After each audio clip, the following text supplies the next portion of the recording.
হলদিয়ার সুতাহাটা থানা এলাকায় ঘোষের মোড়ে মর্মান্তিক বাস দুর্ঘটনায় মৃত তিনজনই একই পরিবারের। জানা যায় বাসটি নিয়ন্ত্রণ হারিয়ে রাস্তার পাশে জলের পাইপে ধাক্কা মারে, সেই সঙ্গে মোটরসাইকেল ধাক্কা মারে, ফলে মোটরসাইকেলের আরোহী তিনজনই মারা যায় ঘটনাস্থলে। বাসের যাত্রীরা বেশিরভাগই আহত। মোটরসাইকেল আরোহী তিনজনের বাড়ি সুতাহাটা এলাকার কৃষ্ণনগরে।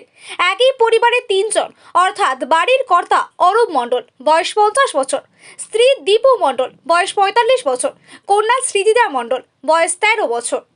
আমরা এখানে স্পটে ছিলাম না, আমরা এসে দেখলাম যে হলদিয়া থেকে একটা কুকুরহাটি একটা বাস আসছিল। ওই বাসের সঙ্গে একটা মোটর বাইকের অ্যাক্সিডেন্ট হয় বারবাসুরপুর ঘোষের মোড়ে, যেখানে ওয়াটার সাপ্লাইয়ের পাইপলাইন গেছে ওখানেই অ্যাক্সিডেন্টটা হয়েছে। তো আমরা এসে দেখি যে বাসটা পাইপলাইনের একটা পিলারে ধাক্কা মেরেছে এবং স্পটে 2 থেকে 3 জন মারা গেছে এবং 8-10 জন আহত অবস্থায়। আমরা সবাইকে এলাকার মানুষের সহযোগিতায় সবাই সহায়তা করে বাস টেনে বার করে এবং প্রশাসনের সঙ্গে সঙ্গে উপস্থিত হয়। আমরা সবাইকে মহকুমার হসপিটালে পাঠিয়েছি।